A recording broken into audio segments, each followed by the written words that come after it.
Thank you. Well, thank you, Melanie, and thank you, Matt, and thank you everyone who is joining today. And also my thanks goes to Rena, Simon, and Nabiha from ISANS and Caroline from ARAISA to help organizing this event. And well, so I'd like to welcome everyone to this workshop. And first, I'd like to acknowledge that I'm today joining from London, Ontario. This is a land located on the traditional territories of Anishinaabe, Haudenosaunee, Nunavut, and Shinanton nations. It is on the land connected with the London Township and the Sombra Treaty of 1796, and the dish with one spoon carving wampum. And this land continues to be the home to diverse Indigenous people whom we acknowledge as contemporary steward of the land and vital contributor to our society. And as someone who lived in Mi'kmaq for some time in the past and just moving to London, Ontario, it is my privilege. I'm grateful for the opportunity to learn about the history and tradition of the people in living in the place that I call home today. So and also I'm very sorry for all the damages that was caused by the recent Hurricane Fiona in Atlantic Canada. And, looking at the footage on the TVs and stuff, that was very devastating.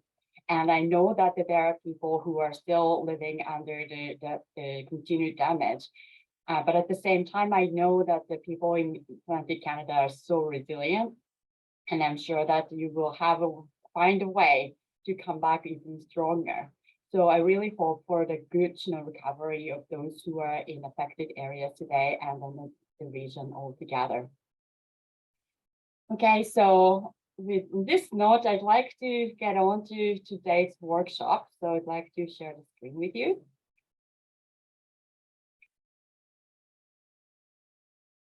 Okay.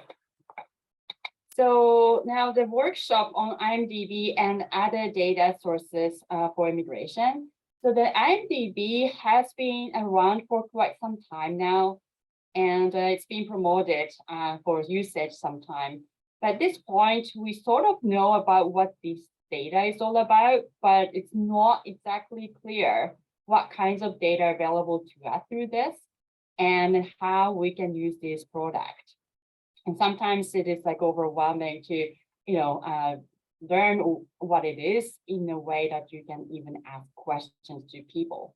So through this workshop today, I hope that we will gain all this, basic knowledge about the data and become familiar with them, and hopefully develop some, practical skills and knowledge base so that you can apply them in your field.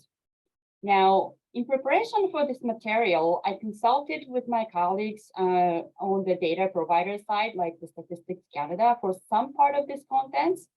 But this is pretty much based on our experience with on this data. So there might be some conflicting messages that you might get encounter in the future. So I just wanted to acknowledge that potential caveats. And but at the end of the day today, specifically, here are the goals and forecasts of this session today. So at the end of today's session, I'd like to see that we all understand the basic structure and contents of the IMDB data set. And I'd like to also hope that we will become able to develop some ideas on how the IMDB can be used in your planning and evaluation of your service provision. And we also aim to become available to generate tables and charts by accessing and retrieving some of the publicly available data products. And Jonathan will walk through the IMDB interactive app, which is available on the website. And also, I'd like to introduce some of the data sources available to us, which are outside of IMDB, And this is something to, that I would like to correspond to some of the interest areas that we ask you when you register. So trying to address some of the interest data area outside of IMDB at the end as well. So in terms of focus, today's interaction would be based on the practical example relating to the services for refugees. However, they can be applied to generate data on the outcomes of other immigrants as well. So first, the IMDB background. What's inside IMDB, what it is. So the Longitudinal Immigration Database, the IMDB, is produced and managed by Statistics Canada on behalf of consortium led by the IRCC and the provincial partners. And it links the administrative data on immigrants from IRCC with annual tax records from the Canada Revenue Agency. It is updated annually. The most recent cycle of IMDB is 2020 cycle of production. And generally, inside the data consists of mainly two components. The data that are based on landing records come from IRCC side, and the other side, the tax record comes from the CRA. The data which comes from IRCC side includes the data set in this box right over here. So the integrated permanent and non-permanent resident file, PNRF, it's one of the main data contains information from immigrants' landing records. So traditionally, it had the data for those who arrived since 1980. So the recent production had a 1980 to 2020 landings. But recently, it expanded to include those who arrived during 1952 and 1980. So it expanded the coverage of the older cohorts of immigrants. However, these older cohorts of data records, the available information in it is very limited. So the newer version, 1980 onward, has more information from the landing record. From the IRCC side, there are two other data sets. One is called non-permanent resident files, which holds the records for temporary residents and contains the types of the permit and the dates of permit and where they went, etc. More recently, now we have the data set which holds immigrant children, which can be linked to the newcomer parents' tax record. Traditionally, we had information about childhood immigrants. However, we couldn't get the information about their parents because we could not link with parents. So, but the recent records, we have information about children of immigrants and refugees as well, which is linkable to their parents' tax record. But nonetheless, the PNRF is the main source of IMDB products that are publicly available. And from the tax record part, the main component of the IMDB comes from TIFF tax files. And IMDB 2020 production holds the detailed information of the TIFF from 1982 all the way to 2019. More recently, the IMDB is now linkable to some of the information stems from T4 supplemental tax file, which primarily has the information of the salaries. And those are often used to get the earnings level for the permanent and also non-permanent residents as well, because a lot of non-permanent resident or temporary residents do not file the tax. Again, between these two files, TIFF, or we call it TIFF, T1FF, is the main file that contains the robust sets of economic outcomes of permanent residents. And other than the landing records and tax records, now we have iCare data, the data which includes the information of the settlement services. But we talk a little bit about iCare data if we have time later on. But then this is not still the main part of the data sets which is available to us publicly. Now, you can learn more about each files of this IMDB series, and I listed the technical report with this link. You can actually get the information on technical report, which contains more detailed information. But briefly, I'd like to move on to talk about inside of the data. So first, the landing record, PNRF, permanent and non-permanent resident file. It has a very rich set of information. It has the information about individuals' information at landing, like when they're admitted. So the landing year, landing month. We have information about landing category. It's very detailed. So within the refugee category, we can identify individuals' specific categories of refugees like government-assisted refugee, PSRs, EVOR, etc. And within economic class 2, we can disaggregate information based on the specific categories of economic immigrants, such as PMP versus economic other like federal economic classes. Also, this file contains the demographic information of immigrants at the time of landing, such as the age at landing or marital status at landing, where they were planning to settle, so intended destination in terms of the province, as well as CMA or the cities. We can also get information about where they're from, like the source countries. And in addition, the information holds the record on the knowledge of official language that immigrants are aware of.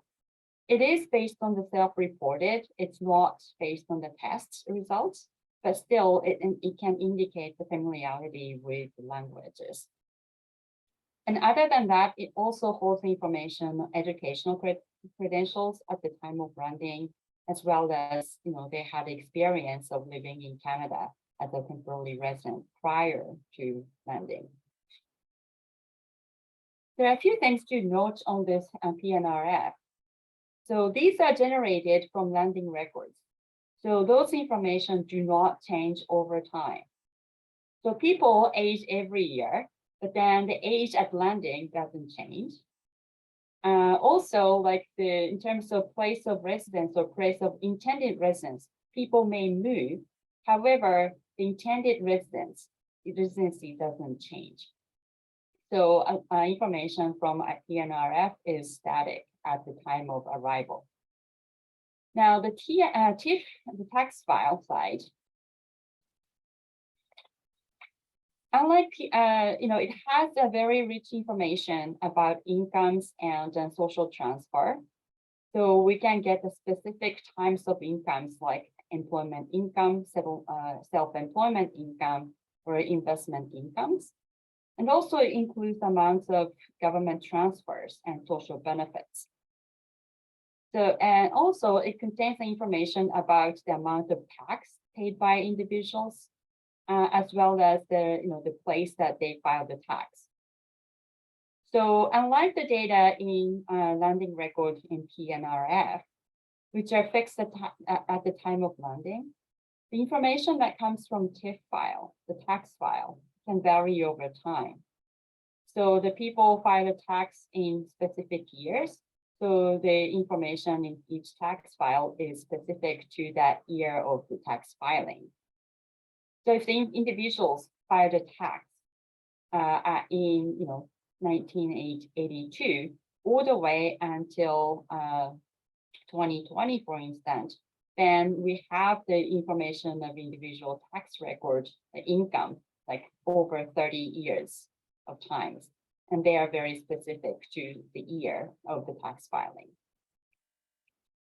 So by combining these information from the landing record and tax file, we can explore the questions like how many guards or the government-assisted refugees were admitted in year 2000 in specific areas such as New Brunswick, and how many of them filed the tax in the year after in 2001, and how many of them are still, filing the tax 10 years later. Essentially, we are drawing the retention data by combining the information from the landing record and following where they filed the tax. So it can be very, complex when we try to piece together all these variables. And it's quite messy working with this data for, I don't know, several years or more than like 5 years now. It still takes a lot of work and thinking process to generate tables using this raw data. But obviously, this is outside of today's workshop. However, the good news is that there are many aggregated data products which allow us to look at many interesting outcomes. And so this is something that we will walk through in this workshop. But before we learn about the data, perhaps it is helpful to think about how we can use this information in the program planning or in your own field. So let me first talk about some potential areas of data use.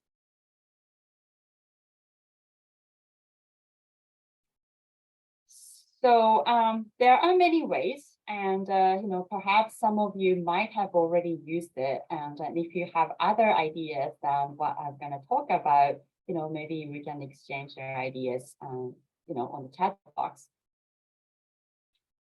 But one way to use the IMDB info is to use that as a kind of like baseline information. So to evaluate how well specific groups of refugees or other newcomers adjusting to economic lives in host society, the data from broader context and historical trends offer some important baseline information.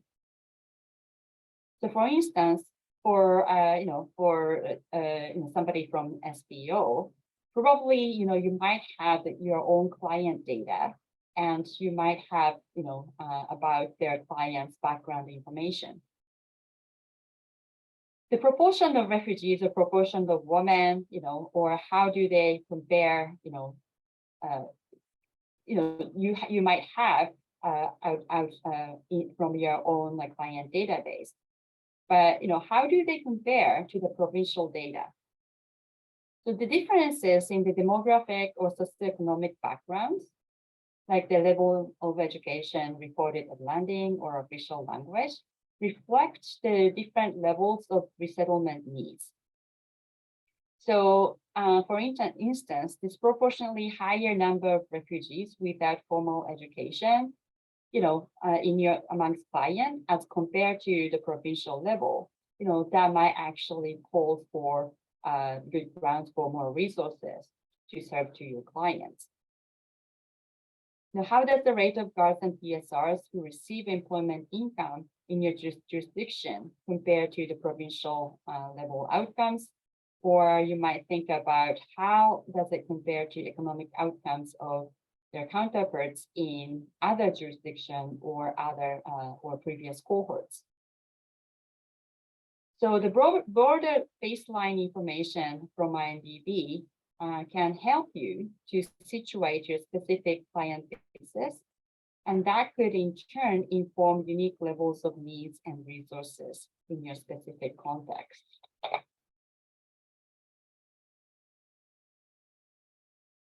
Likewise, we can use the IMDB to track the trends over time. So for instance, we can see if refugees are moving in or out of initial province over time. The increasing flow of refugees from other provinces requires more resources for settlement, while increasing flow of refugees to other provinces may signal gaps in settlement needs process. So the retention or duration of their stay will also, signal. The retention or duration of their stay will also signal the length of the services required as well. So related to this point, tracking outcomes over time, I learned that the RAP dashboard, the RAP clients are followed up after 12 months, but the process of resettlement doesn't necessarily end just because the RAP period expires. So looking at the retention or economic outcomes of refugees in year 2 or even 3 years after their landing, we can gauge about where they're about and how well they're adjusting in the long term beyond the RAP period. Again, there are many other factors associated with mobility of refugees rather than the services, but data from IMDB could provide high level of the contextual information.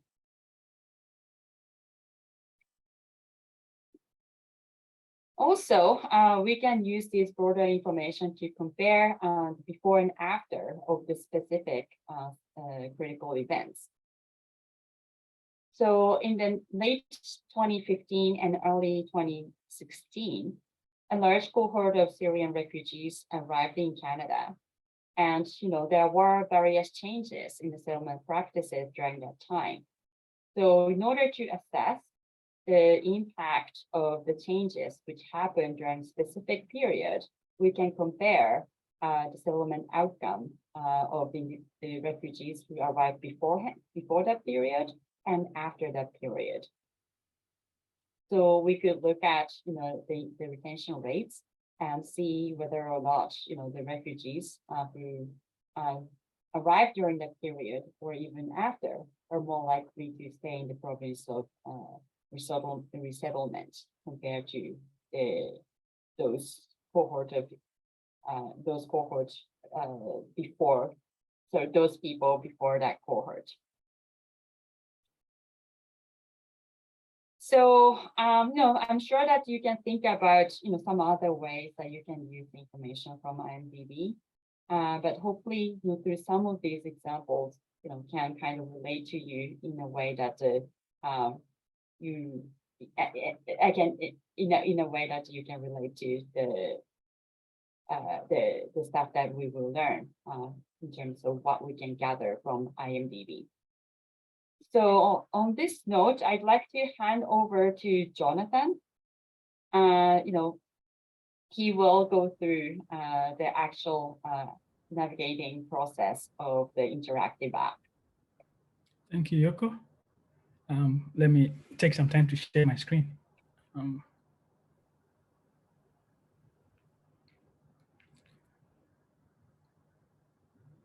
Can I share my screen instead? Is that okay? Yeah, sure. The button too. For some reason. I believe probably Yoko maybe needs to stop sharing and then. Yeah, Jonathan I know. can share. Oh, okay. Sorry, but for some reason my it disappeared where to stop the screen. But I think now you can share the screen now. Because I stopped sharing the screen by the looks of it. Can you do that, Jonathan? Yes. Great. So I think you can see my slides, right? Yeah. Okay. Well, thank you, Yoko, for providing an overview of the IMDB and how the data can be used to answer very relevant questions. Now that we have some ideas of how to use the IMDB, I think it's time for us to be able to learn how to generate data from the IMDB and also how to customize the data that we generate. Now, the great news here is that we don't have to go through all those complex data linkages that Yoko described or perform any complex data analysis because Stats Canada has provided some data product that can be very useful that we can use to make informed decisions about settlement practices. Now, with regards to the IMDB, there are two main interactive applications. So we have one on economic outcomes that we can use to assess the outcomes in terms of how well immigrants are doing economically. And then we also have an interactive app on mobility. And this is basically can help us generate data on some mobility outcomes and retention as well. So for this process, I will be going through both the mobility app and economic outcomes app, but I'll start with the mobility app. And we can also see some links here. So these links would actually take you to the website where you can access these interactive apps.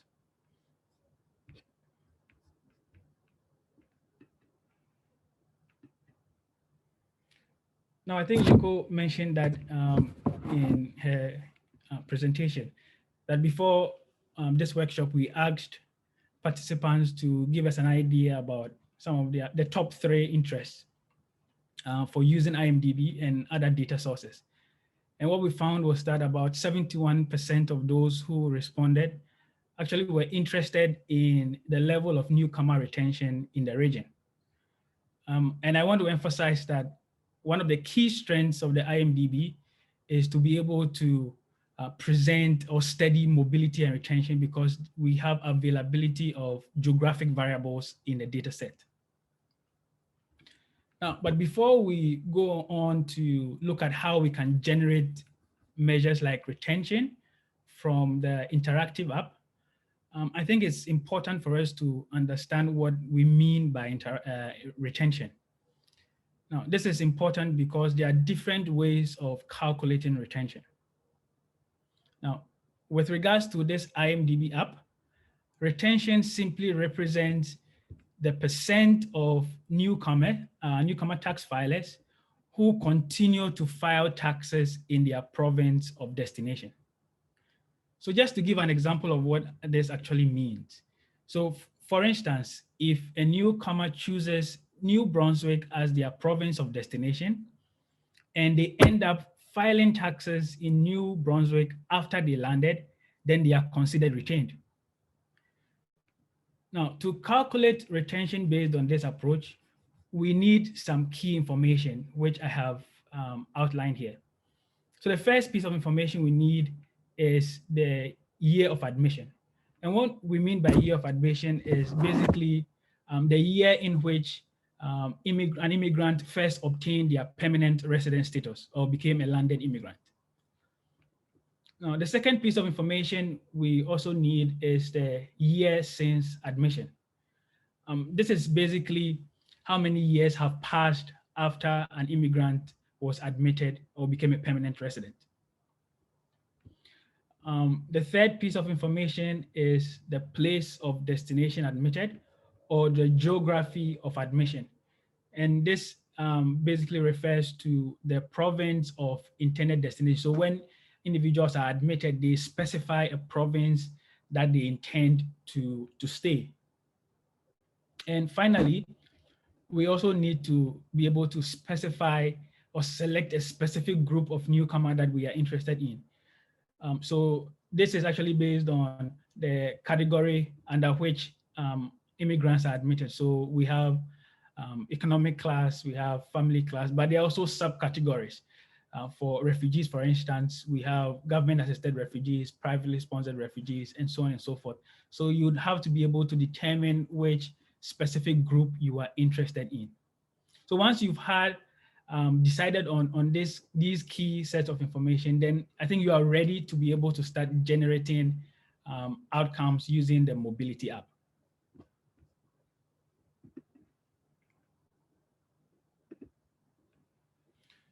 So just to introduce you to how the mobility app looks like, it looks like this, and I acknowledge that it may be a little difficult to clearly see some of the writings, but we would be going to the actual live app, so you'll be able to have a better feel of it. But I just wanted to point out to you where you would find some of the key information that you need to generate retention. So let's assume for the purpose of illustration that you are interested in the 3-year retention of government-assisted refugees who were admitted to New Brunswick in 2016.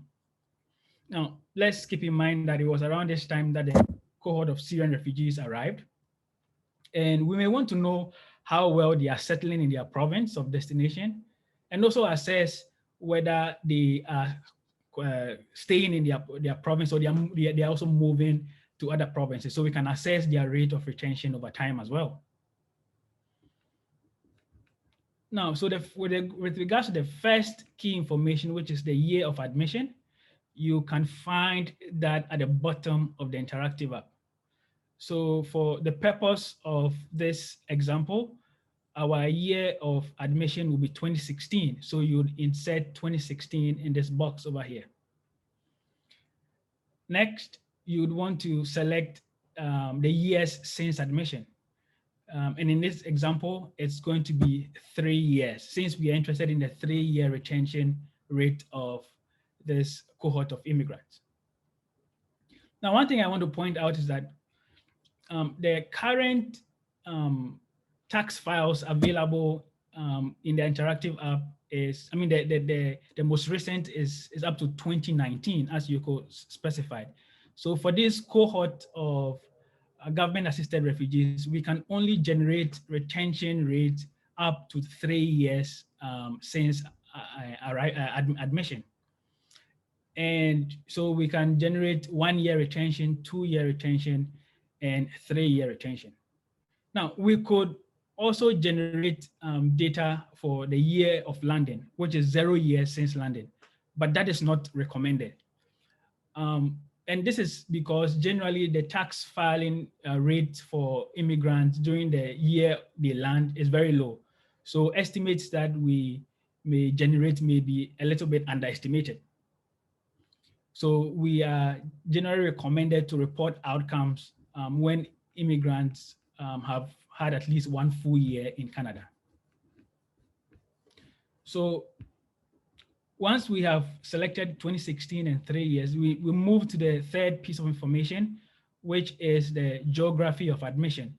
So here you have the opportunity to select the province that you are interested in. So here in our example, we'll select New Brunswick. Then next to that, we also have the opportunity to select the specific group of newcomers. So we can see here immigrant admission category. So that is where you would select the specific group. So here in this example, we are interested in looking at government assisted refugees. So we'll select them from the drop down. Now, once you have been able to select these information, you would see at the left-hand side here, where I've circled, you see the retention rate over there. And for this example, the retention rate is about 78.1%. Now, what this simply means is that about 78% of government-assisted refugees who were admitted to New Brunswick in 2016 ended up filing their taxes in New Brunswick 3 years after they landed. We also have to keep in mind that these numbers, with these numbers, we are referring to only those who file taxes. So immigrants or government-assisted refugees who did not file taxes are excluded from these calculations. So it's as simple as this. We can just generate the retention rates. So now that we have this idea of how to generate retention rates, I think it's also important for us to know how we can combine and present, these data that we generate in a way that is coherent and meaningful, that we can be able to tell a story with. So for instance, we may want to see if and how retention rates for government-assisted refugees who were admitted to New Brunswick in 2016, how their retention rates have changed over time. So with regards to this cohort, again, we only have up to 3 years retention. So all we need to do is to generate these retention data. So we've already seen how we can generate retention for 3 years. So to generate retention for 2 years, we just go back to the year since admission and change the value from 3 to 2, and then we would see the retention rate populated here. If we want the 1 year retention, we just go back and change the value here from 2 to 1, and then we will have the retention value as well. So when you do that, you should get these values here. Now, once you have this in a table, you can always generate a graph like this. And I generated this graph using Excel. Now, as we can see, we can see a gradual decline in the retention rate for government-assisted refugees over this time period, especially between year 1 and year 2. Now, this raises several interesting questions. For instance, are there differences in the retention rate across refugee groups? So for instance, with the pattern that we have observed here for government-assisted refugees, are they similar or different for privately sponsored refugees, for example, who were also admitted in 2016? We can also think about how this decline we have observed here for government-assisted refugees who are admitted to New Brunswick, how they are similar or different for other provinces in the Atlantic region. This would require us to do a little bit more work, but it's basically as simple as just we have done. We just need to populate these values in a table. And I just want to show you an example of a table you can create to answer some of these questions. So a table like this will suffice. So here we can see that you have the option to populate retention rate for government-assisted refugees admitted to New Brunswick. So you have 1 year retention, 2 year retention, 3 year retention, and you can repeat the same for privately sponsored refugees as well. And you can do it for other provinces in the Atlantic region. Now, once you have these values, you can compare these trends to see if they are different in any ways. So for example, you can compare if government-assisted refugees have a different trend compared to privately sponsored refugees in New Brunswick. And you can also compare if the trend for government-assisted refugees in New Brunswick is similar or different for those, for example, in Nova Scotia. So that's the power of the IMDB in terms of being able to map out these trends.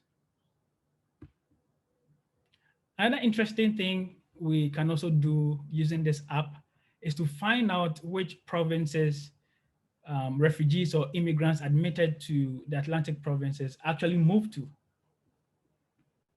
And I'm going to show you how we can do that in the interactive app shortly. Now, all of these are useful information because if a specific group of immigrants or refugees are more likely to leave the province, that could signal that something is going on that needs further investigation.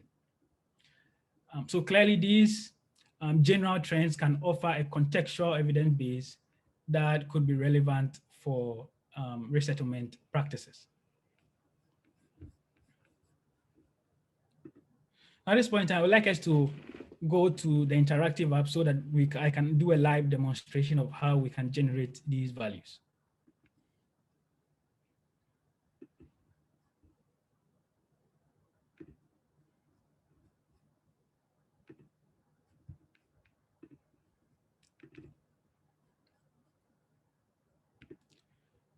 So when you click on the link, this is the English version. It will take you to this page where you would find various data products on immigrants. And I think Yoko will be talking about some of these data products as well. But what we are basically interested in is the mobility interactive app here. We'll talk about the economic outcomes app shortly. So once you click on the interactive app, it should take you to this landing page. So you can see Longitudinal Immigration Database interactive app application mobility. As I said, this is how the the app looks like. So once again, just to replicate what we just did, we have the section here on admission year. So for our example, we'll have to change that to 2016. And you can see that when you move it back, the earliest you can get is 2009. So we can change this to 2016.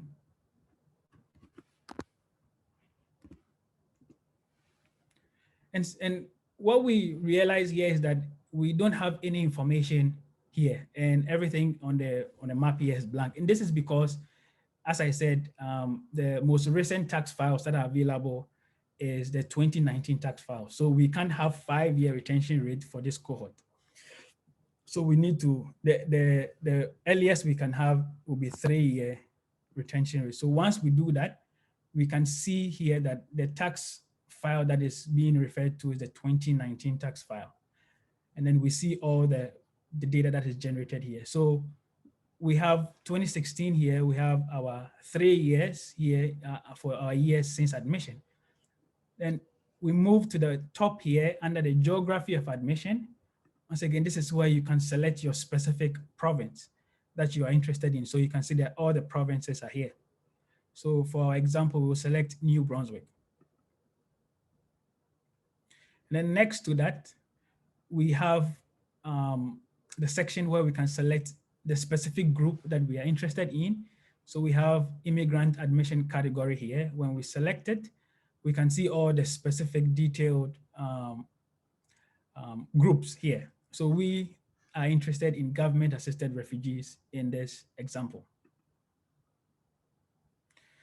Now, there are other areas we can also customize as well. So for instance, there's an area here where you can select specific age groups. So if you are interested in maybe individuals who are 15 to 24 years, I mean, there's an opportunity for you to select these age groups here. So 25 to 54, more like the middle age group. And then seniors, we have about 55 years and older. And even it's also been broken down by gender. So if you are interested, by sex, sorry. If you're interested in males within a particular age group, you can select them here.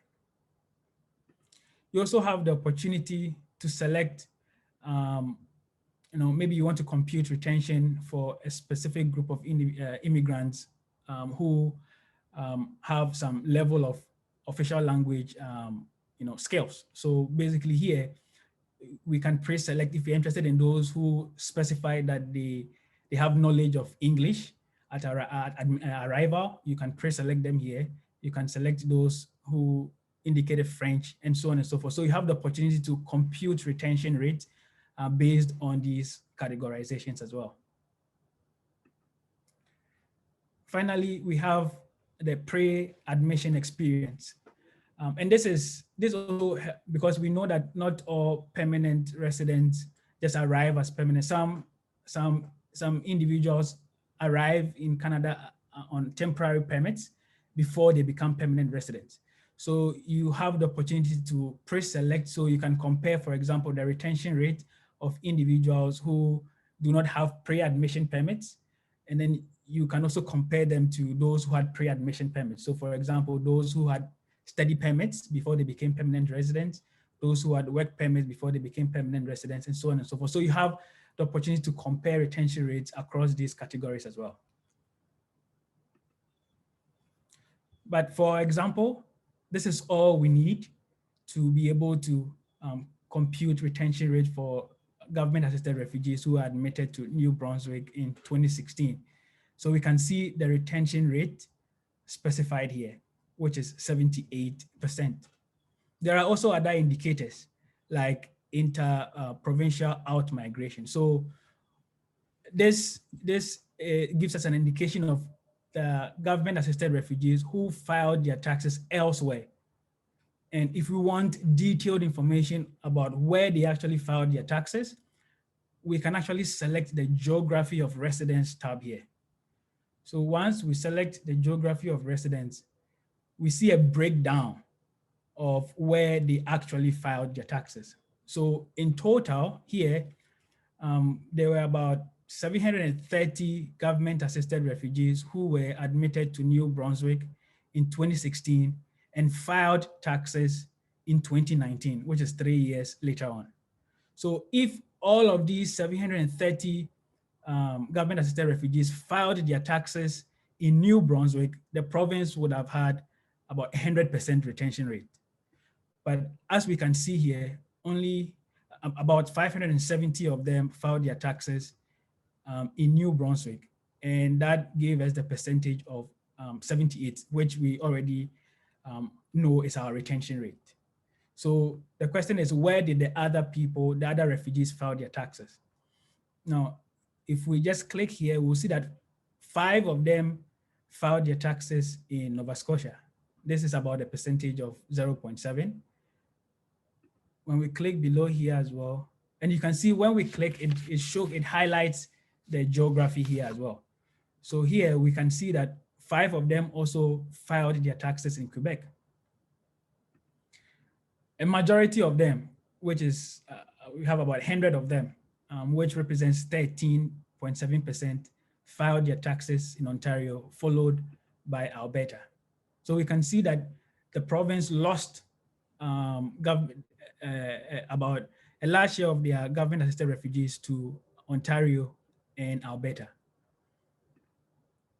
Now, another way we can also find that is just by hovering around this map. So here we can see that for New Brunswick, it's just the same values that we see at the side of the interactive app. So here we can see that 5 of them were filed their taxes in British Columbia, 40 of them filed their taxes in Alberta, none of them filed their taxes in Saskatchewan. So that's why it's grayed out.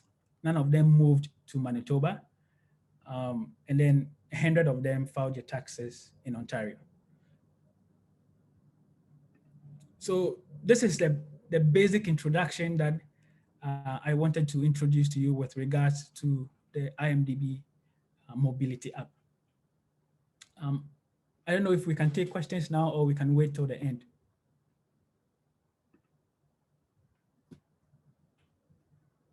I think if there are any questions, it's not about timing to take it.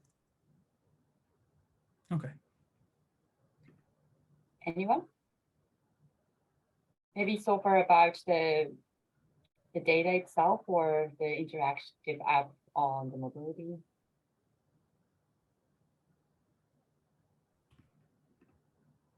Okay. I don't have, hello, Mhm. sorry. I ahead. have a question, just, well, I guess a bit of a question. Jonathan, that was a really good presentation, by the way. I am new at Mansor. I'm the data and research coordinator, research and data coordinator. And I gather all my data from the IRCC page, from the open data portal, but I find quite challenging gathering that data from this source. So I'm glad you walked us through it, and now I for sure have more knowledge. I wonder, would you be sharing your presentation slides, or would— I think the slides, if I'm not mistaken, have were they shared already? Yes. Okay, I will take a look. I don't think I saw them, but thank you. You're welcome. And also there are a few questions. So can you show us again where to find out? Okay. So I think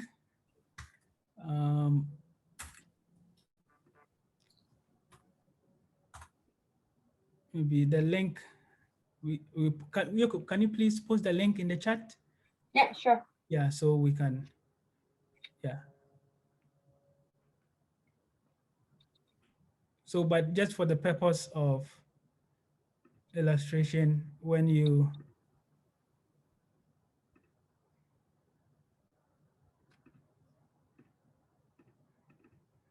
so with the slides that we gave you, we have provided a link to where we can find the app. So once you click on this, it will take you directly to the page.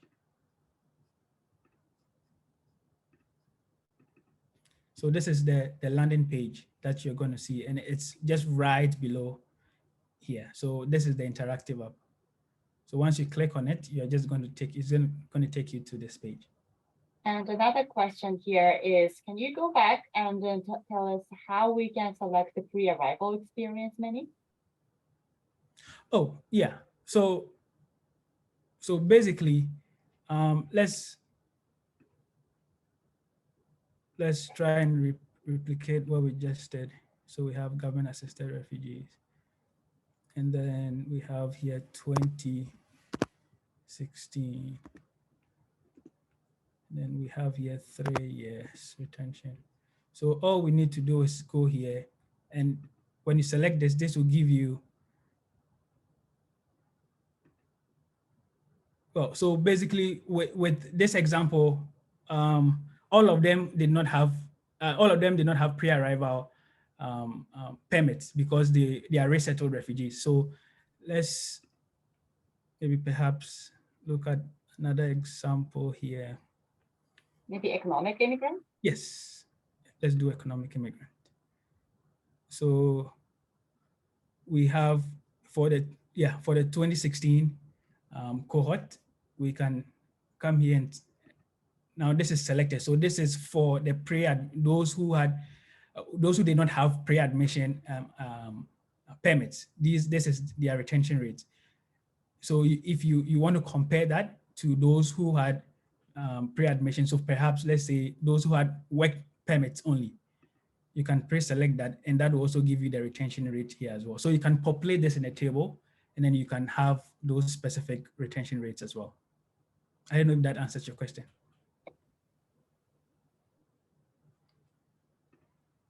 Yeah, I think so far that was the only questions that we see here, and comments. Excellent tool. That's great.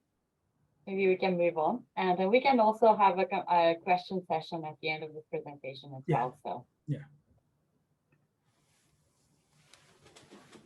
Okay.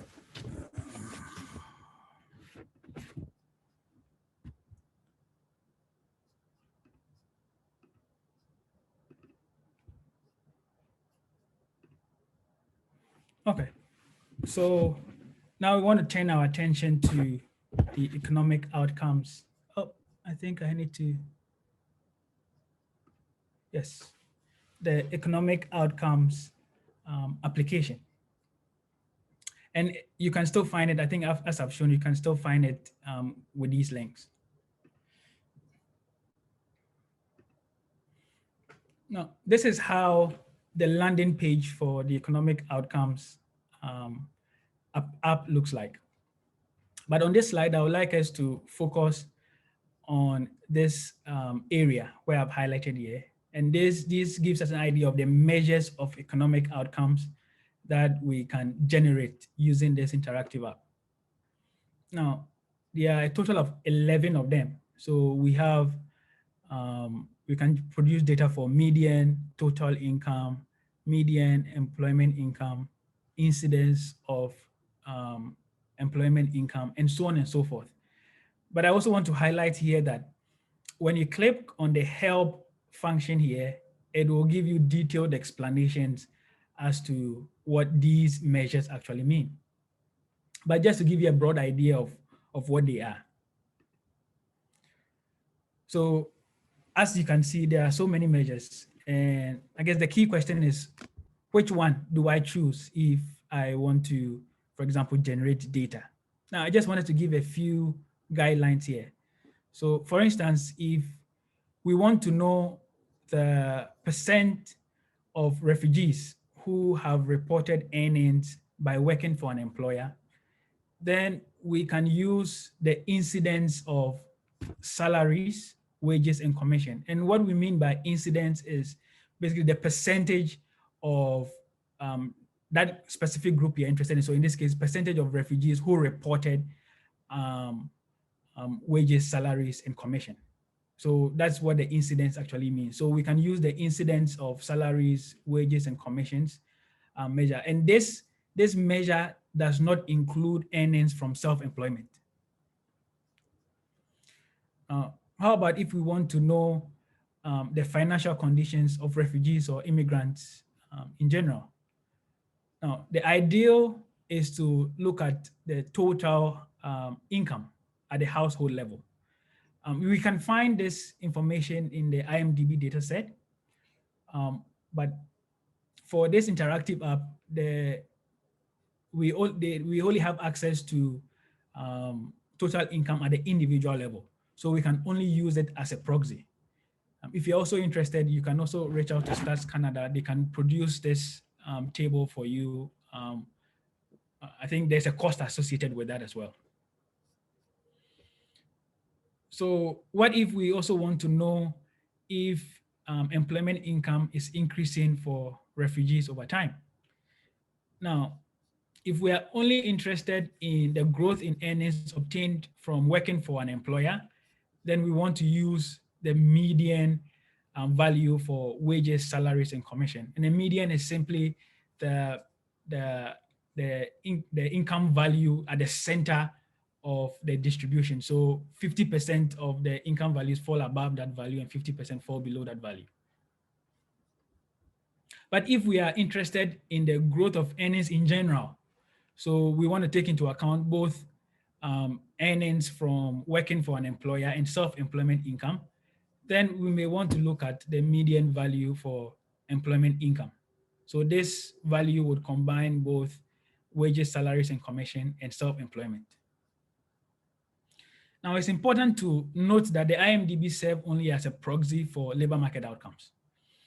So Stats Canada actually cautions against comparing information from the IMDB to other labor market information obtained from other sources. And this is partly because the IMDB includes only tax filers. Moreover, we also don't have information about immigrants' labor market intentions, so we cannot make claims about employment rates or unemployment rates. So that's why it's important to make this caveat well known.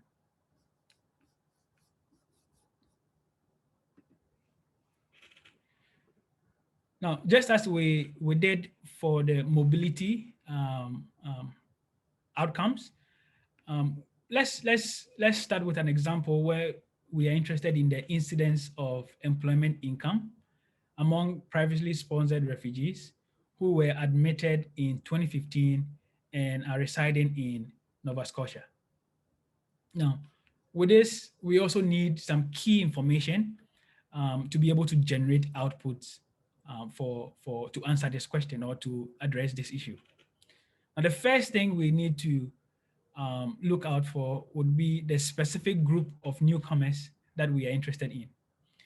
Now, but before we do that, we need to select the detailed admission category function or button here. The default will be on broad admission categories. And with this, you would only have data for the broad categories like economic outcomes, family, class, refugees. You cannot go focus on the specific groups. Like, for example, if you're interested in refugees, you may be interested in PSRs, just as we are interested in.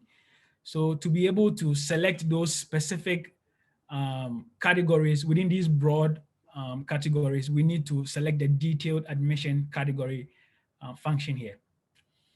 Once we have done that, we can go up here, which is the immigrant admission category, and select the group of interest. So in this example, privately sponsored refugees.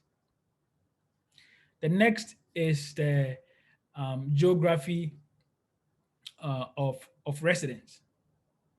Now, we can select that from this column here as well, this tab here. Now, just like the mobility app, you would see all the various provinces. But here, it's important to understand that geography of residence refers to the province or territory in which the tax filer is a resident on the 31st December of that tax year. So in our example here, we are interested in Nova Scotia. So we'll pre-select Nova Scotia here. Next, we want to select the admission year that we are interested in. So we are interested in the 2015 cohort here. So we'll pre-select them here as well. Then finally, we'll go here to the measures tab to select incidence of employment income. Once we have pre-selected and all of these key information, you should see a chart here. And this chart would, we would have the values for 1 year, 2 year, 2 year, 3 year, and 4 year incidents or outcomes. And the reason is that, as I said, the recent tax file is 2019. So we can only have 4 years after admission for the 2015 arrival cohort. And the general trend we can see here is that the incidence of employment income is increasing over time for PSRs who were admitted in 2015 and are residing in Nova Scotia. Now, we can also compare this trend, for example, for PSRs with other refugee groups like government-assisted refugees, protected persons in Canada. And the only thing we need to do is to go back to the immigrant admission category and select those other categories we are interested in as well. So the good thing is that with the detailed admission categories, we can select multiple categories at the same time.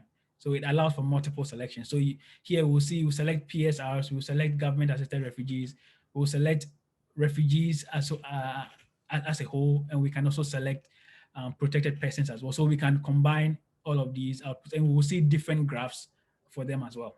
And I'm going to show you how that looks like when we go to the interactive app.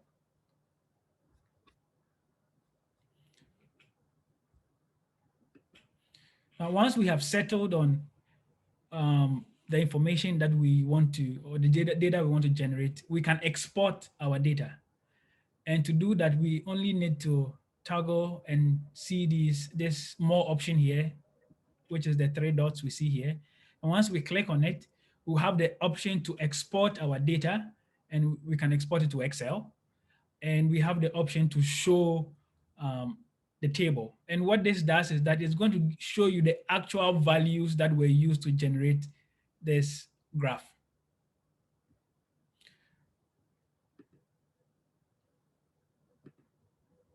This is how it would look like if, for instance, we were comparing the incidence of employment income for PSRs, and we have here government-assisted refugees, here symbolized by this line here. We have refugees as a whole, so all the the broad refugee group, and we have that line here. And then we have protected persons as well, and we can see that line on top here. So this gives you an idea, of the trend. So for example, we can see here that 1 year after admission, protected persons had the highest incidence of employment income, followed by privately sponsored refugees. And then these two groups have higher values than the general refugee group. And then we can also see here that the lowest is government-assisted refugees. So I will just explain this later on when further when I show this in the interactive app. So I think now we can head to the interactive app to see how we can generate these values.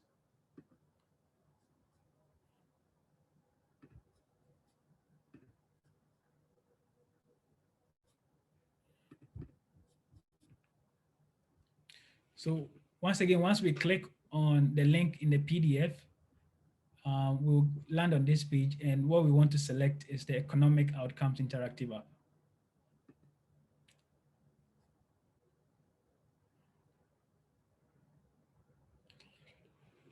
So this is how the landing page looks like. So you can see that by default, we have the broad admission categories that are specified here. So we have just for refugees in total. So this combines all the refugee groups. We have economic immigrants, that is just the spouse and the dependent. And we have, economic immigrants, principal applicants, and we have sponsored by family. We also have all the different subcategories in there. And you can see the lines here. These represent the median total income for all these groups here. But for the purpose of our illustration, once again, we are interested in PSRs who were admitted to Nova Scotia in 2015. So the first thing we want to do is to select the detailed admission categories. So you can see that it provides specific admission categories. And this is very difficult to read because there are so many of them. So you want to select the categories that you are actually interested in. So that's where this button becomes very useful. So for under the immigrant admission category, we can select that.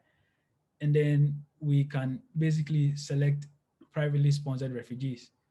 And you can see the graph for just privately sponsored refugees here.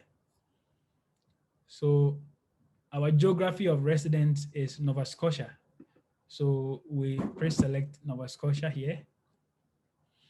And then we have to change our admission here to 2015.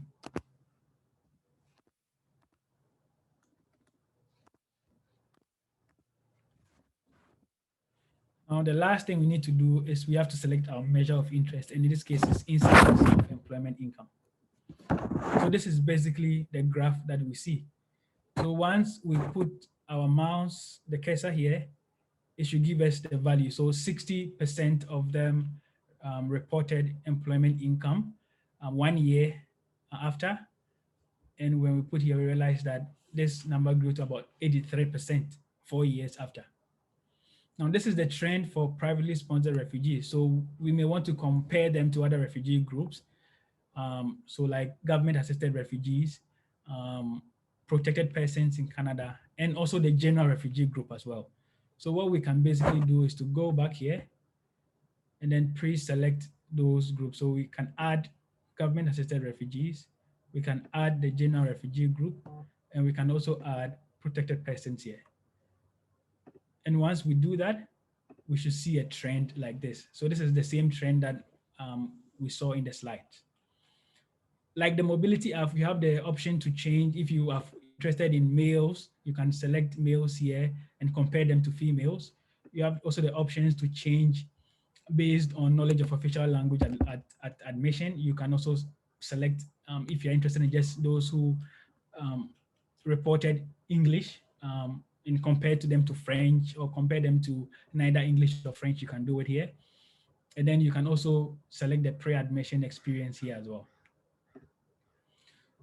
So this is the data that we're interested in. So once we put the cursor here, we can see that protected persons had the highest incidence.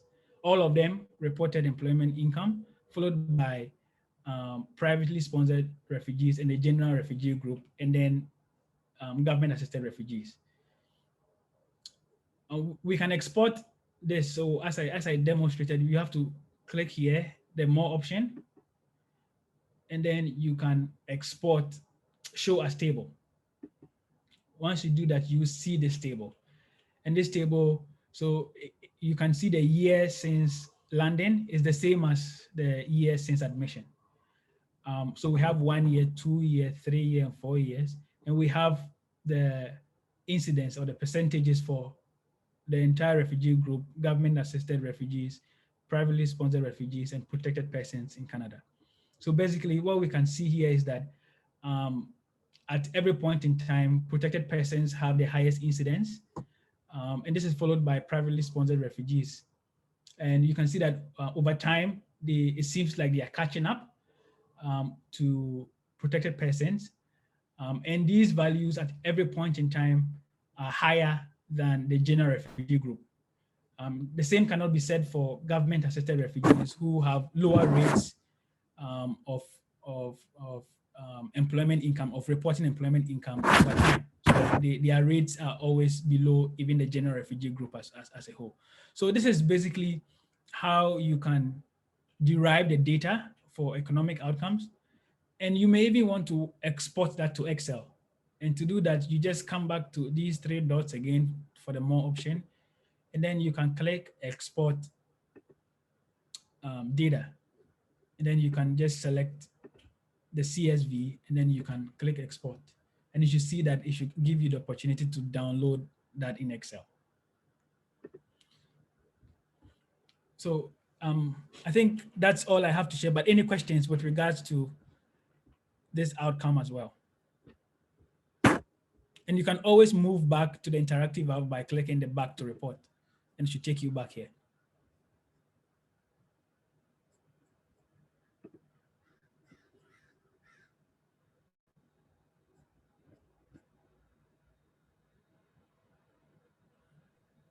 I'm seeing so many like positive comments, excellent presentation and data, so interesting.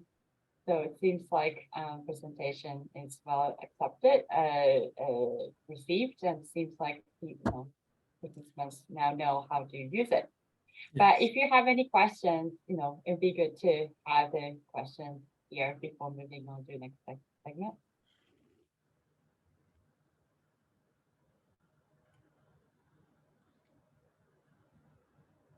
Okay, then Yoko, then back to you. Okay. All right. So so this is the interactive app is very, very powerful tool.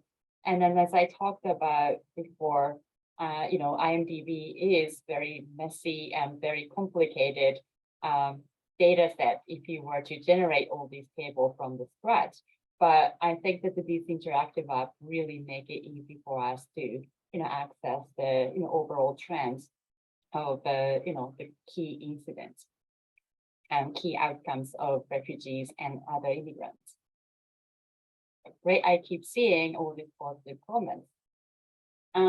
So from now on, like just in that final segment, what I was going to do is to respond to some of other data sources interest. So let me share screen again. So other sources. As you can see, like over the years, StatScan and IRCC have released a lot of data, a lot of information. And also, not only those federal agencies, but also other like jurisdictions like provincial government tend to have their own data, and some of them they share through the open data portal. But today's presentation, basically, I'm going to be focusing more for the sources from federal government. And then, if you have any other like sources that we could explore further, perhaps you can share your information with us through the chat box. So essentially, I just wanted to, respond to some of the data interest areas. So at the beginning, when the registration happened, and when you registered for this workshop, we asked you about, the data, the themes of data that you might be interested in explore, which can be answered through IMDB or other data sources. So out of the 7 items that we asked you to rate, the top 4 came up to be selected by more than half of the respondents. And so how many refugees or newcomers are coming to a region and where are they from? So that attracted interest from 78% of the registrants of this workshop. How is the level of newcomer retention in the region? 71%. And this is something that, our presentation by Jonathan addressed. So I'd like to think that we checked this one. And then third popular item was, what are the immigrant skill levels or knowledge of official languages? It was selected by 60% of the registrants. And the fourth one is what kind of services that refugees are receiving. So 59%. So these 4 made it to like the majority of participants selected. Whereas is our community becoming more diverse? Is the number of Francophone immigrants changing? What language do they speak? They are all important issues, but then it didn't generate that many response. So I try to leave it for other occasions to address that. And in terms of other, there were a couple other issues that they were expressed as an interest. What are the three most influential retention factors in the region? What are the factors for retention?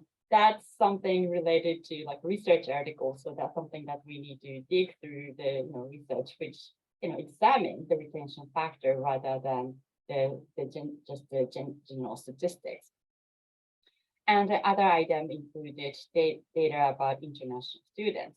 Well, this is something that might come across along the way, but today I just wanted to focus on main four elements that are collected by majority of the respondents. Okay, so the first item, how many refugees or newcomers are coming to our region and where are they from? And so as you can see, this is like a double-barrel question. One part of the question is asking about the number of newcomers to our region, and the other one is like, where are they from? So first, let me focus on the first segment of this item. So how many refugees and newcomers are coming to our region? Okay, so to answer to this question, it seems so intuitive and so fundamental and so simple. But then, in order to address this, like we can't really use the IMDB, or especially the ones which are, come based on the interactive apps. And precisely because that's generally based on the people who are filing tax. So if we want to get the people who, the number of newcomers, we need to look into the landing records strictly. And for that, usually I look for the data from IRCC. And IRCC deposit their internal data or data products from their administrative records through the venue called Open Government Portal. So I gave you the link over here. So if you received or retrieved the presentation material, you can open the PDF and then you can click the link. So when we go to this Open Government Portal,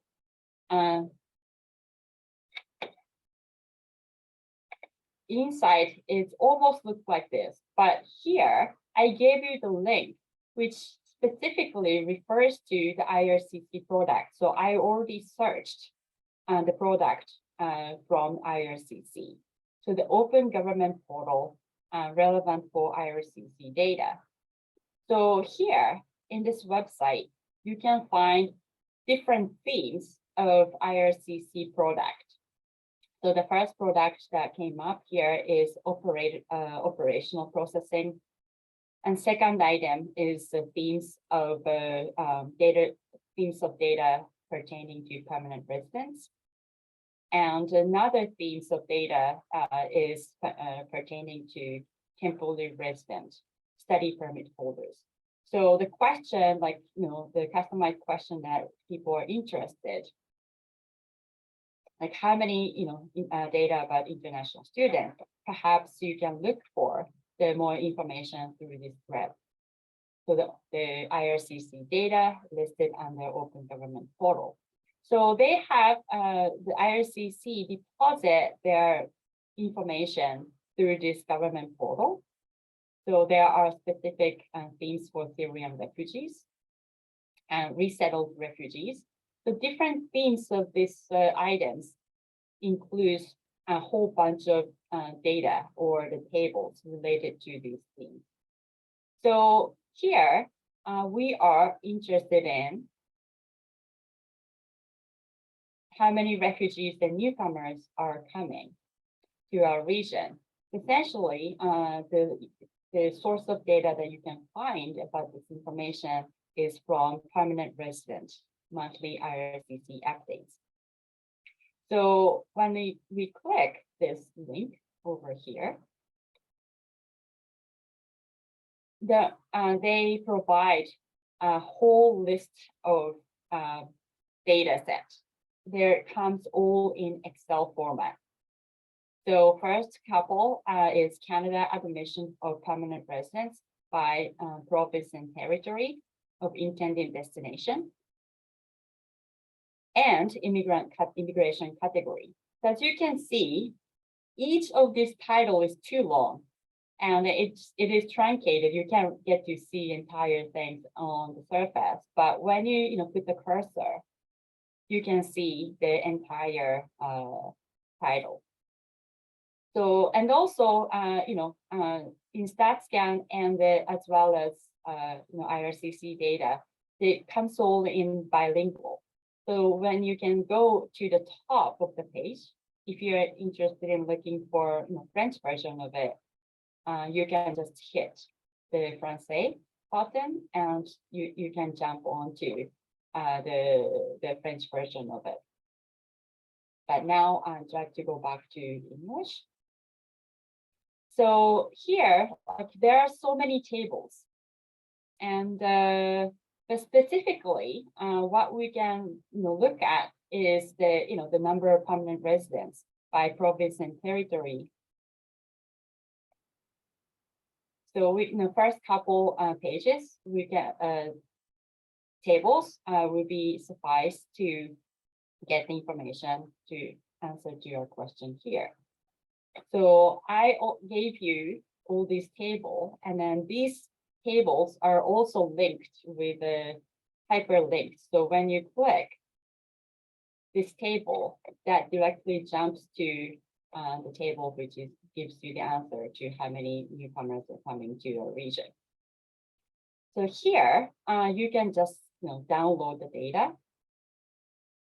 And then when you download the data, you see that the data downloaded popped up at the left bottom of the browser. When you click it, you can see inside the data. So this is the the number of immigrants coming to specific province and territories. And we can, in this table, we have a disaggregate of the number by province. So when you look at the first segment, first rows from 6 to rows of 36,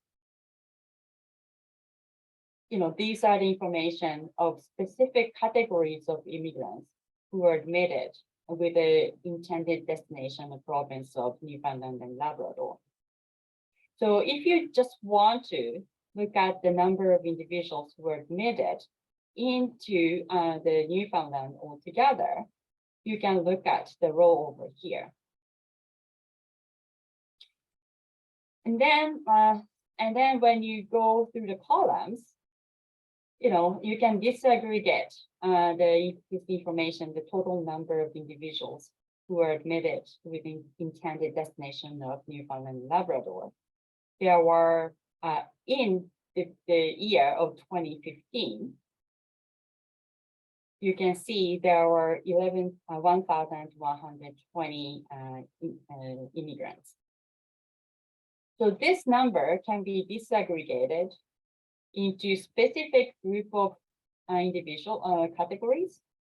So economic class, family sponsored family class, and the resettled refugees and protected individuals. But within this, you can even further disaggregate. So within economic class immigrants who came under the worker program, or the business class, or the provincial nominee. And within the worker program, federal workers program, there are Atlantic immigrants, so AIP individuals, or the Canadian experience category, or the caregiver category, skilled trade, or a skilled worker. So you can disaggregate each group of admission class in a very granular manner. And you can also compare, disaggregate these numbers within each quarter of the year. So this is the 2015. And when you go down to right, you can see 2016 numbers. farther goes down, 2017. And when you scroll farther down,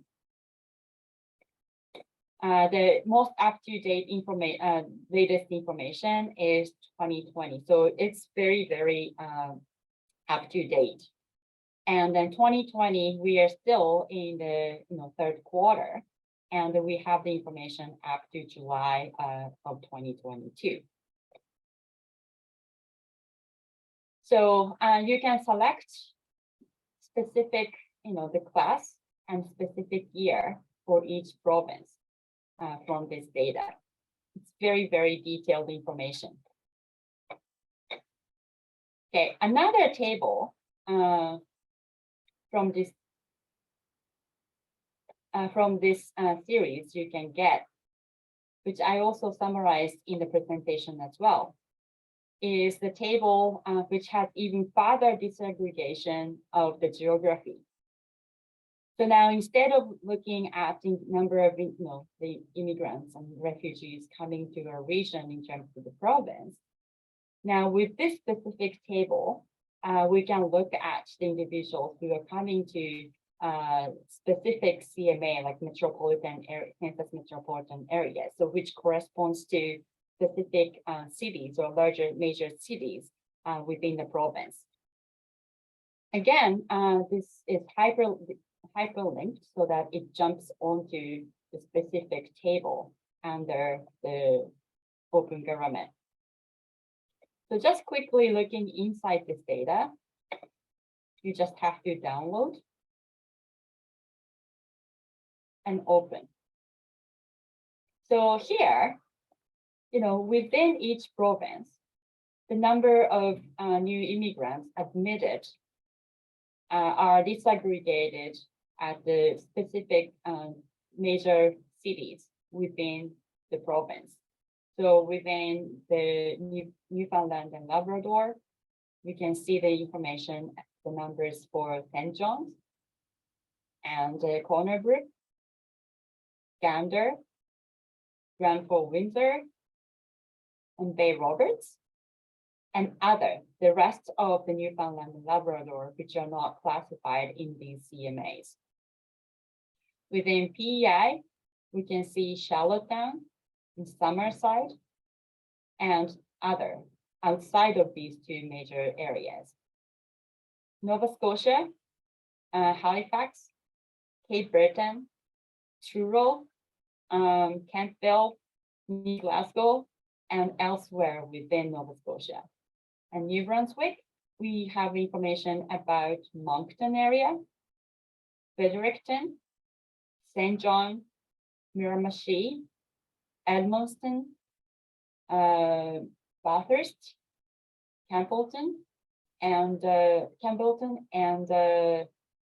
rest of the New Brunswick. So we can get the information about how many immigrants are coming to specific areas within the province.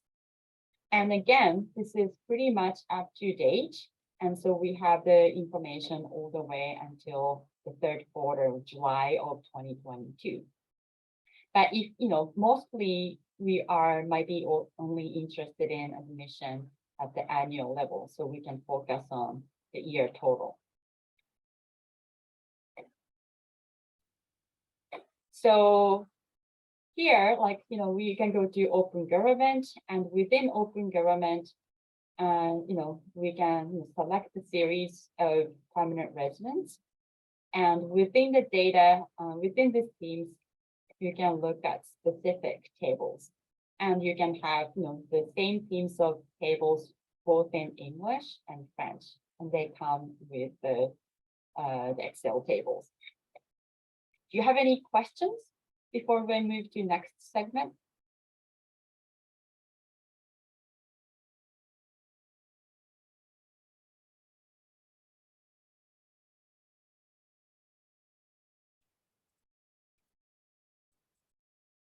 Okay, so maybe I can just move on.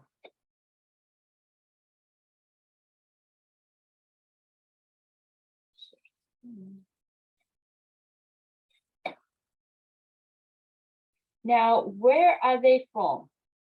this is very difficult actually to get as an information for provincial specific or sub-provincial level information. And but when I try to dig in more information from the Open Government Portal, I actually couldn't find information of regional specific information of the source countries. So I expanded the search area into the Statistics Canada's website.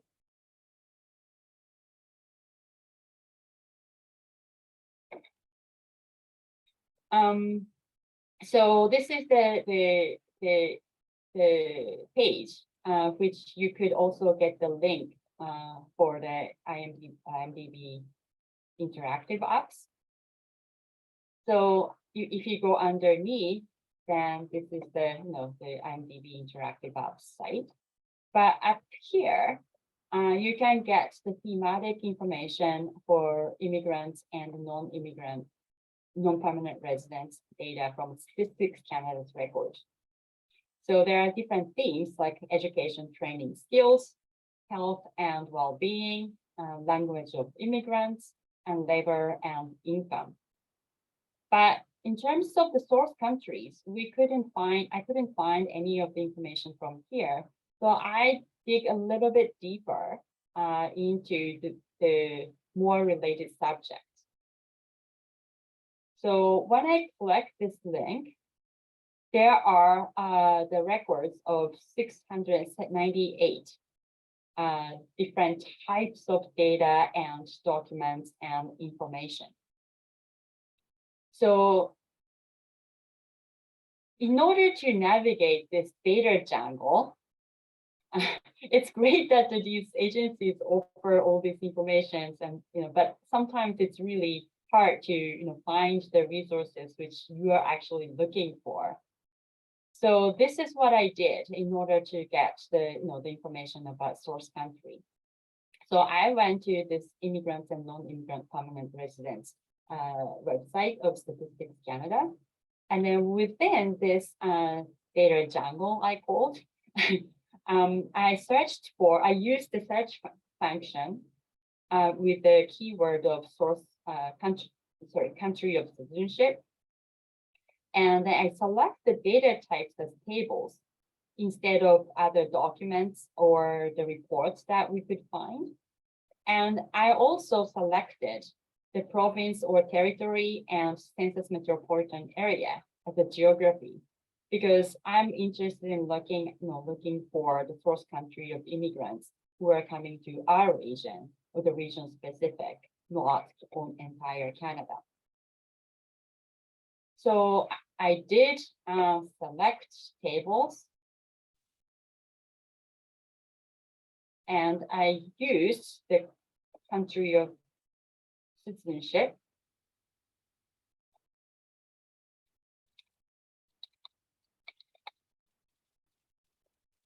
And selected the table.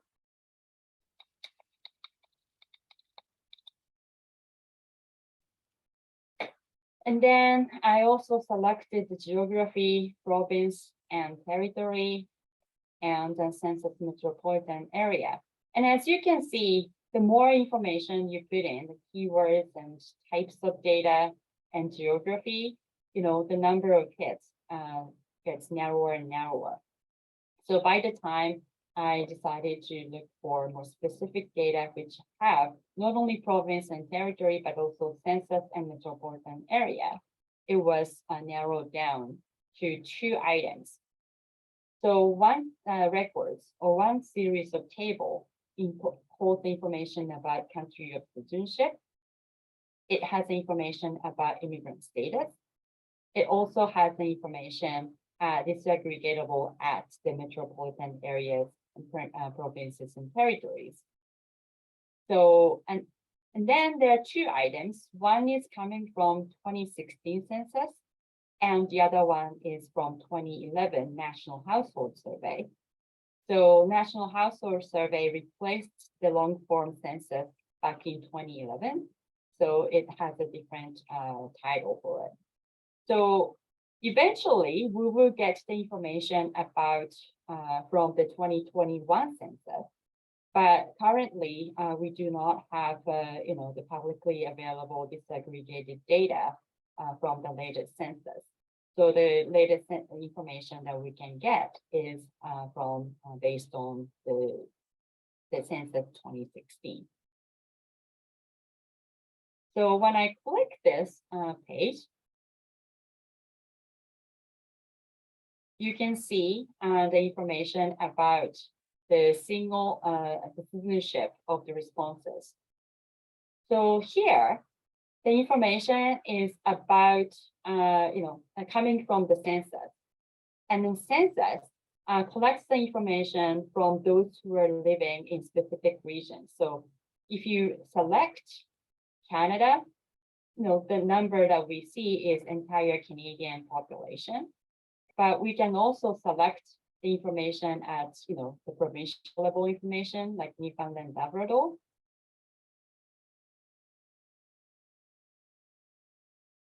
And the number changes, or we can look at the Prince Edward Island. Also, we can change the geography, not only at the provincial level, but also at the specific census metropolitan area, like St. John's, Bay Roberts, the Gander, etc. And here also we need to select perhaps, or we can select the immigration status, because census includes not only immigrants but also the people who are born in Canada and the non-immigrant population as well.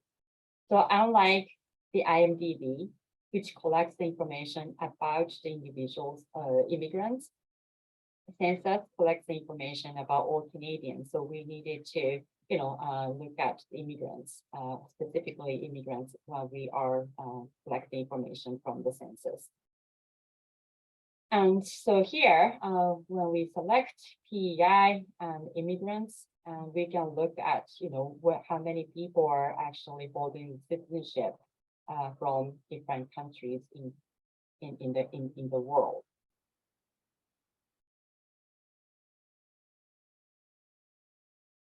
But one, caveat, looking at, how many immigrants from specific countries are, coming to our region, like PEI or other places. This includes the immigrants from older cohort. So it doesn't distinguish the new arrivals. So we do not necessarily, so there are people who are actually immigrants from India, who has a, the citizenship from Indian citizenship. However, this could also indicate people who migrated from India from, let's say, 1970s or 1980s.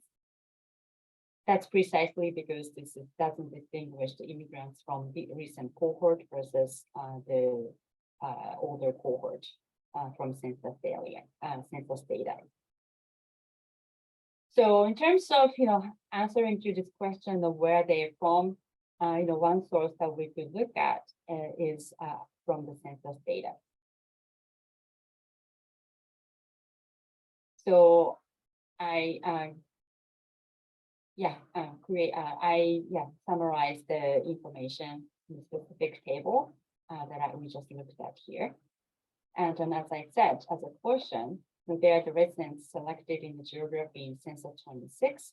And so we cannot really distinguish individuals based on the year of arrival. And third items that was listed as interest area is skill levels and official language.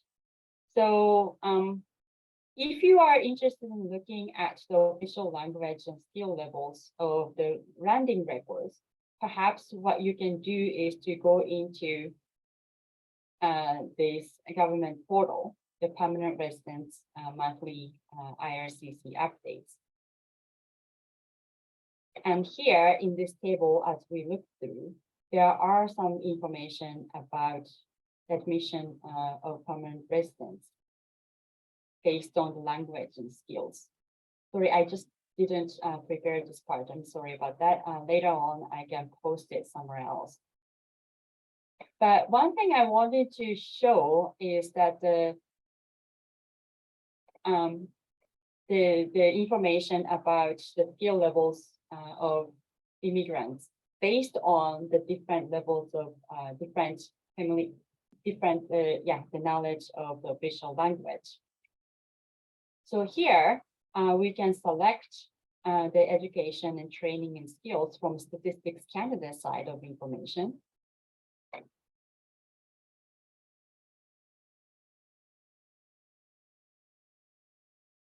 So click this education, training, and skills.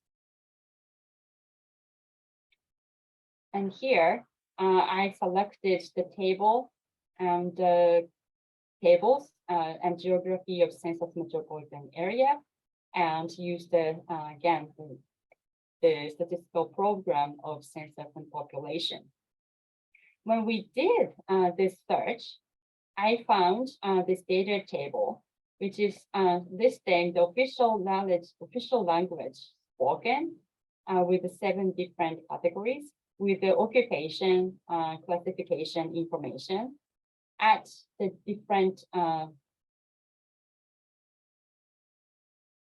parts of Canada, so the province and territories, as well as census metropolitan areas. So when we go to this website, here we can select the different regions, let's say Nova Scotia, or you can have the specific information at the CMI level, like Halifax or Kentville, Truro. Nova Scotia. And then we can select the immigrants. So in this table, we can select immigrants altogether, or we can focus on the specific cohorts, the recent cohorts of immigrants. So this data is coming from 2016 census. So the landing cohort of 2011 to 2016, we can select the very recent immigrants. And this one, you can also select different levels of education. And when you submit, you can get information about the skill levels based on the National Occupational Classification, like NOC levels. So overall, we have information about the managerial level.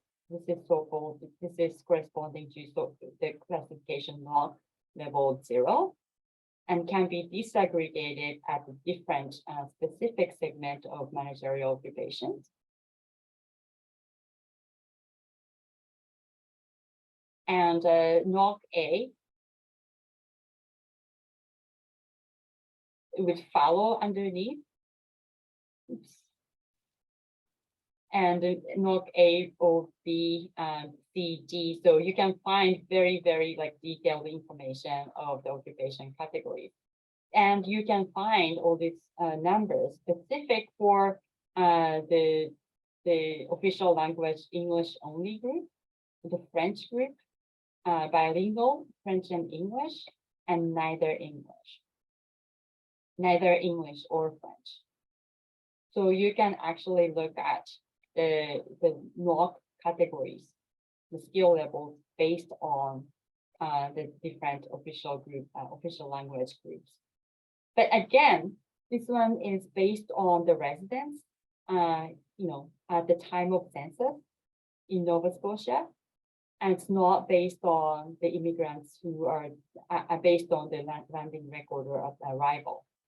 And unlike the information that we generate from the IMDB, these are actual occupation that people are working in rather than intended occupation, which can be summarized, which are summarized in the IMDB, the landing record.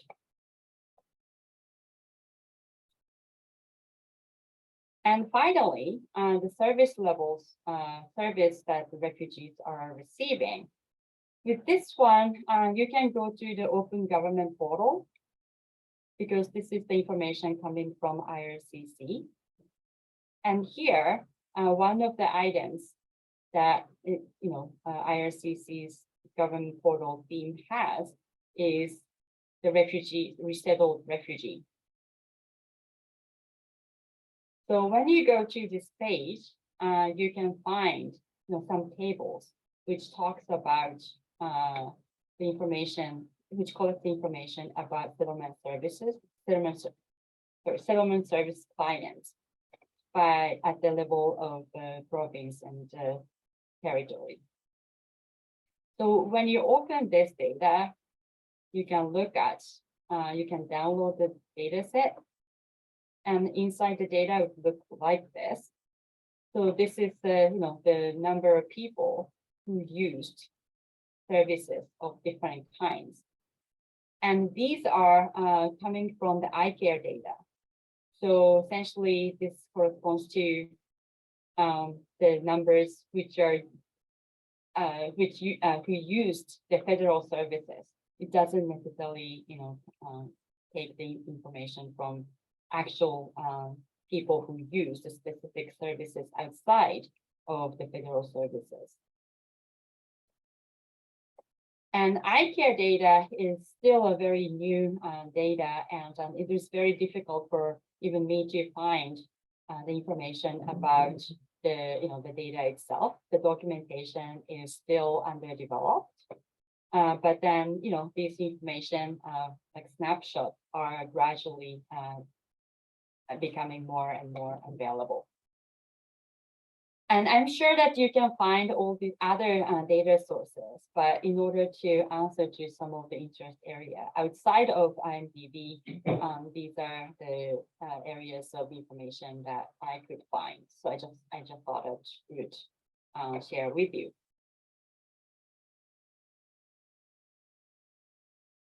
Now, just to summarize, we only have 10 minutes left. So we went through many different issues. So, interactive app provides information on retention rates and economic outcomes. And Jonathan did a very thorough walkthrough of this data and data products.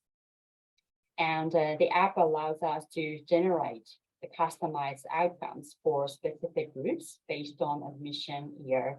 We can, just select different categories of refugees or other immigrants. We can also customize the tables and outcomes for the gender, knowledge of official language, as well as pre-landing experience. And as we talked about, all this information could be used as a baseline, as a proxy to situate the specific outcomes of your own specific client base. Or we could have those information as a long-term records that allow us to track specific cohorts, a specific group of refugee or other immigrant clients. We can also compare the retention rates and economic outcomes from different backgrounds, such as the language skills or the familiarity with the official languages. As well as, we could look at this information to see, compare the specific cohorts of immigrants and refugees to signal the impact of critical events, like the things happened in the policy changes or the changes in the programs. And finally, I talked about other sources like Open Government Portal or StatScan's immigrants and non-permanent resident statistics feeds. And generally, the open portal collects the information from IRCC administrative data, so it's specifically about immigrants, whereas the StatScan records are often generated from other sources like census. So it's more general information, which includes non-immigrants population as well. So we have to be very selective when we are trying to gather the information about immigrants. And also the skills or the language skills, in census, it's based on the time of census collection rather than the skill level at the time of arrival, unlike the administrative records. So when we use the different sources, we should be, be careful about the differences based on the coverage of the population and people included in those data. So I think, we covered a lot of things. So I'd like to open up the floor to the questions for the last few minutes.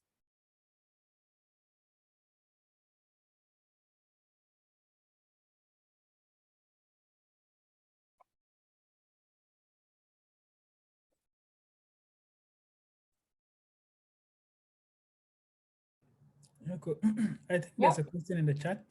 Yeah. Is there any way we can retrieve the data for internationally trained doctors? That's very specific information, and I'm afraid that I haven't encountered that levels of detailed information. It's something that you might need to ask other data providers, either like IRCC, or I'm not sure if that stats can have the data about it. Probably IRCC, or provincially, contact with the provincial immigration offices, or medical association could be the way to go. I'm sorry, I don't have much information on that front. I need to do a little bit of data digging.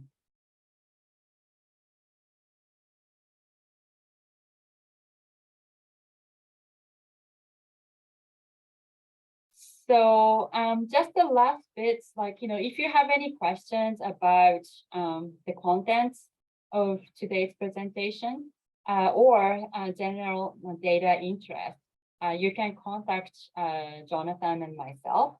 And I'm just going to share the screens so that you can see the email information, email address of ours. Also, about if you're curious about more information about the refugee youth and research on refugee youth front, you can go to CYRRC website, Child and Youth Refugee Research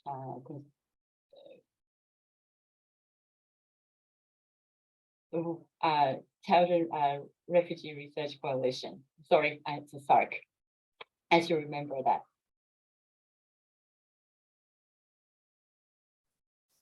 Thank you, Yoko. Yeah, I just posted the link in the chat. Thank you. Yeah, so thank you everyone for joining us today, and I hope you enjoyed this workshop and learned as much as I did. It definitely seems like from the comments, it was a success. My name's Irina, by the way. I'm the Assistant Project Manager with the Child and Youth Refugee Research Coalition, or CYRRC. And I just also wanted to thank ARAISA, ISANS, Yoko and Jonathan, and our interpreters, Andre and Peter, for helping this event come together. And if I could ask everyone to just take a few minutes to fill out the evaluation survey. We're going to email it out after the event, or maybe we can get it posted in the chat as well. If you could just take like a minute or two to fill that out, it would really help us put on better events in the future. And then, yeah, the recording from today's event should be available on our website in both French and English in a couple of weeks. We just need to get it edited, and then we'll put it up there. And you can also find, as Yoko said, more information about the IMDB, research on child and youth refugees, as well as Yoko and Jonathan's own research on economic and mobility information. That can all be found on our website. Yes, thank you everyone for coming today. And happy Thanksgiving. Yeah. Have a good long weekend. Thank you, everyone. Bye.